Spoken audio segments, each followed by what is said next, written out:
If you're at rock bottom right now, the real thing and not just a rough week, stay with me.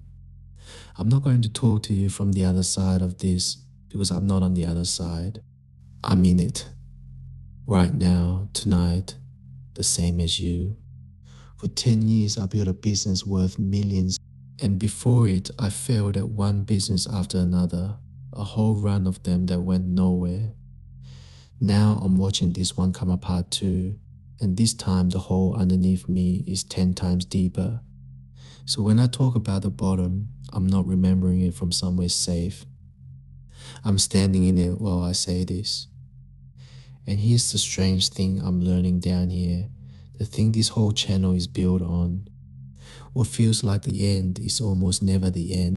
It's usually the exact place the real thing begins. I call it the rock bottom effect. Give me the next few minutes and I'll show you what I mean. Because once you see it, you can't unsee it. And some mornings, it's the only reason I get up. And I'm not telling you any of this so you watch me climb. I'm telling you because if you're sitting in the same dark, I don't want you feeling your way through it completely alone. It's why we build from rock bottom. I set out to build something of real value, not just an income, a thing that mattered, that would serve people at scale, a million of them one day, and build real wealth for my family so my kids would never carry the fear I grew up around. That was the whole point of 10 years of the hours. Hold that picture for a second because this is where it went. Rock bottom is rarely the loud scene you picture. Mine isn't a single crash. It's a Tuesday and I'm awake before the alarm because my stomach is already churning, the fear arriving before I'm even conscious of why. Two kids asleep down the hall. Two houses sold to keep the thing alive, gone now, and it still wasn't enough. Money owed to just about everyone. A debt heavier than anything I've ever carried. I stopped sleeping properly a long time ago, and somewhere in there food stopped tasting like anything. And the phone stays dark because no one from home rings to ask if I'm still standing. That was never how my family worked. And me going through the motions of an ordinary morning while some part of me stands off to the side, watching, wondering how it came apart again. Most people expect the bottom to feel like burning. A lot of the time, it feels like a grey, weightless, numb. An ordinary day you somehow keep performing while everything underneath it is on fire. The humiliation is the quiet part. Nobody sees the worst of it. You just wake up into it every morning, carry it to breakfast, smile at your kids, and start again. And here's what nobody sees at all. For 10 years, I have worked every single day to keep it alive. I let my friendships thin out and my whole social life quietly disappear. Traded all of it for the dream without ever really deciding to. Tried everything. Held on past burnout. Then past the point where burnout even has a name. Because there were people counting on me, staff whose lives ran through my decisions, and letting go felt like letting all of them fall. So you keep going, long after your body is begging you to stop. That isn't weakness. That's what it actually looks like to care about something too much to drop it. But there comes a morning when holding on stops being the brave thing, and that morning is its own kind of bottom. We're taught that hitting bottom means you failed. That is the end of the story, the part you hide, the thing you apologize for. Nobody sits you down and teaches it, but you absorb it everywhere, from every highlight reel, from every polished version of everyone else's life, from every story that skips straight from the setback to the triumph and never once shows you the long grey year in the middle. And if it's the second time, like it is for me, the lie gets louder. Louder still when there's a whole graveyard of earlier businesses behind you, the ones that failed for years before this one ever worked. It whispers that once is bad luck and twice is proof. Proof that it's you, that you're the common factor, so you must be the flaw. Here's what that lie leaves out. Some of the doors that closed were pushed shut by other people. I trusted advisors I paid to protect me and got fake advice, and worse, I was scammed by people who were meant to know better, and I wore the fallout from decisions that were never fully mine, and some of them were mine. I made real mistakes. I pushed when the timing was against me, kept trying to force doors that were already closing, gave it everything I had, and still got calls wrong that I'm only now starting to understand. I'm facing every one of those consequences, not hiding from them. That's the honest half, and I'll carry it. Owning your real part is strength, but taking the blame for what was done to you isn't honesty. It's just the same lie wearing a humble face. I want to take that one apart because it's the most dangerous lie in the room. The bottom is not the verdict on who you are. It's the first honest look you've had at your life in years. In the rush to cover it up, to explain it, to get back to normal fast, you hand back the one thing the bottom was actually trying to give you, and you never even open it. Something strange happens down here, and I'm feeling it even now. When you have nothing left to protect, you stop performing. The opinions that used to run your life go quiet. The image you were maintaining, the one that cost you so much energy every single day, just burns off. And for the first time in years, you see your life without the filter. What actually matters, who actually stayed, what you actually want underneath what you were always supposed to want. This isn't only me being poetic about it. Psychologists have a name for this. It's called post-traumatic growth. The finding is simple and is the opposite of what we're all taught. Plenty of people who go through something that breaks them don't just recover and crawl back to where they were. They come out changed for the better. A clearer sense of who they are, a tighter grip on what their life is for. Not despite the collapse, because of it. That kind of clarity is almost impossible to buy and almost impossible to reach any other way. You happen to be standing in the one place that hands it to you for free. Here's something the bottom shows you that nothing else will. When your life falls apart, you find out very fast who was there for you and who was only ever there for the version of you that was winning. That phone that stopped ringing. Some of those people were never really yours. They were there for the good table and the good times, the useful contact, the fun version of you. When the shine came off, so did they. And it stings more than you'd expect because you counted some of them as close. And here's the harder part, the part I didn't expect. Sometimes the people closest to you can't give you what you need either. My own parents don't call. They don't check if I'm okay, if I'm still holding on, if I'm even alright underneath all of this. And honestly, it's always been that way, long before any of this hit. When I did reach for them, what came back was pray about it. And when you're drowning and you get words where you were hoping for a hand, it's a specific kind of lonely because you can't even be properly angry about it. But it teaches you something brutal and early. The cavalry you keep waiting for might not be coming, at least not from where you expected it. That sounds like the cruelest lesson down here. It's actually the one that saves you. The day you stop waiting to be rescued is the day you start standing up on your own. The list of people who can truly hold your weight might be far shorter than you ever imagined, and for a while it might come down to just you and whatever you're starting to reach for above you. Strangely, that turns out to be enough to begin. So why does it take a collapse to see any of this? Not because your old life was fake. Mine wasn't. I built something real and I bled for it for 10 years. But even a real life, a hard-working one, can quietly answer a question you never meant to ask. And the question is this: where does my worth actually come from?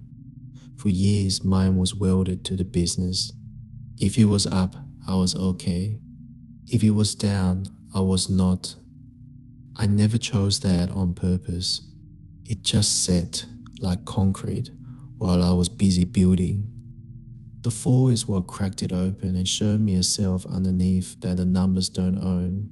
My happiness drained out somewhere in these years, but I'm learning that the flat, joyless man in the dark window isn't actually me. He's just me welded to a result that went the wrong way. Cut the weld, and I'm still in there. I would never have gone looking for any of this in a good year. I never had to. And there's a deeper root I'm only now starting to see. I grew up around abuse and around poverty, and that leaves a setting inside you that never fully switches off. For years, I threw every spare dollar at fixing it. Books, mentors, one personal development program after another, all of it trying to reprogram the wiring underneath, and it still never felt like enough because I was reading all of it through the same frightened lens I was trying to change. I started this whole thing with less than $1,000 and reinvested it over and over, and I never once noticed that I was building the entire thing out of survival, out of the fear of going back to nothing. That's the mistake almost nobody names because from the outside it looks exactly like drive. You can work like a machine for 20 years and never see that the engine is fear. So here's what I actually do, and it's smaller than you want it to be. On the mornings the fear is loudest. I don't try to solve the whole thing because the whole thing is too big to lift, and if I reach for it, I don't get out of bed at all. I pick one brick. Some mornings the only brick I can lift is getting both feet onto the floor when the panic is already running before I'm even properly awake and every part of me wants to stay caught up in it. Make the bed. Answer the one email I've been dreading for a week. One small act that proves a single fact to me that I can still move. That's the first brick. Tomorrow I place another. The day after, another. None of them look like much on their own, but they stack, and momentum is a real force. And the person who moves 1 inch a day is a genuinely different person in 90 days than the one still waiting to feel ready. That's the entire method. Small, boring, repeatable. Right now is the only thing keeping me pointed uphill.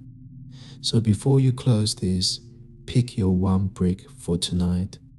Not the plan, one act. Do it and let it count. When you rebuild after a fall like this, you don't build the same way. Not because the old thing was worthless, mine wasn't, but because you finally see the parts you left in someone else's hands, the single points where the whole thing could be taken from you no matter how hard you worked.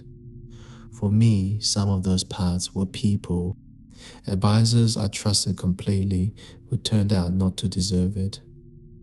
Next time you keep your hands on the load-bearing things and you don't hand your whole fate to someone just because they hold a title, and you stop pouring your entire sense of self into a thing the world or the wrong person can still come and take. You build fully with everything you've got, but you hold it with an open hand. And you stop building purely to outrun the fear of going back to nothing, because a thing built only to escape fear never actually feels safe, no matter how big it grows.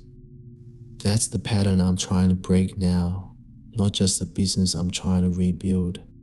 That's what building on rock actually means, not a cleverer business plan.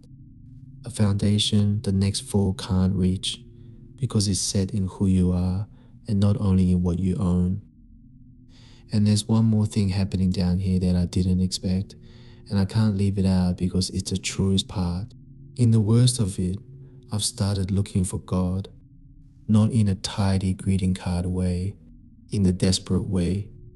The kind where you're curled up on your side in bed at 2 in the morning, waking for the third or fourth time that night with the anxiety physically eating at you, genuinely afraid, praying because there's honestly nothing else left in your hands. And here's the strange part.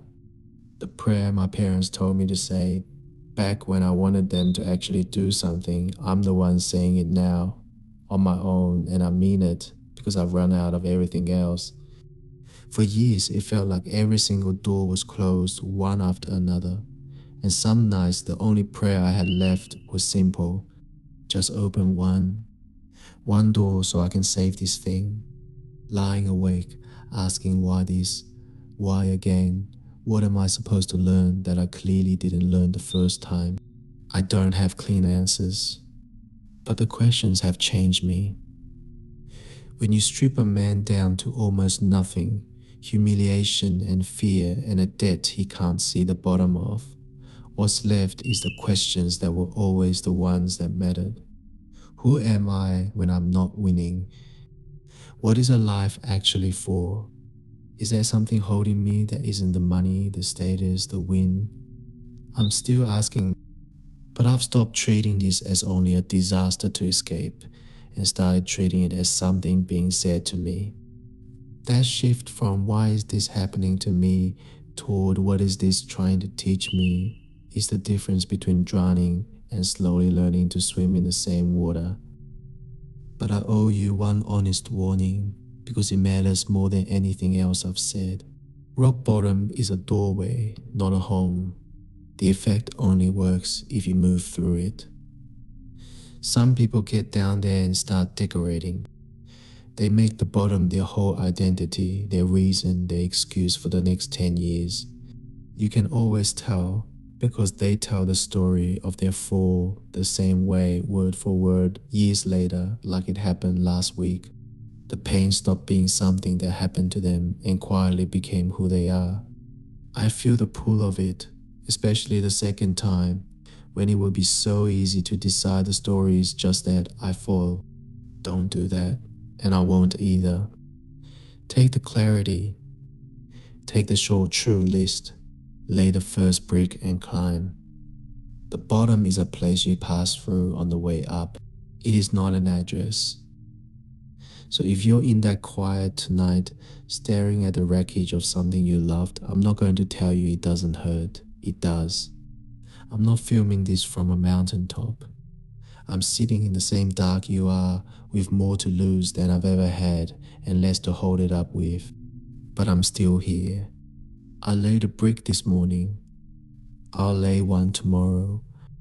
And I'm building this from inside the climb, not after it, because I think the honest view from down here is worth more than another clean story told from the top once it's all safely over. 2 decades of work brought me here, worn down to almost nothing, and if any of that is going to mean something, let it be this. There's someone else in the same trauma, the same fear, the same wide awake 2 in the morning, finds one voice that actually knows the weight of it and says keep going out loud while I'm still down here saying it to myself too. You are not at the end of your story. You're standing on the foundation of the next one, whether it feels like it tonight or not. Everything real gets built from here, from the bottom. That's the whole idea, and it's the whole reason this channel exists. That's why we build from rock bottom. So stay, breathe, lay one brick tonight, however small. The next one is yours to place, and the one after that. I'll see you in the next one and we'll build a thing together.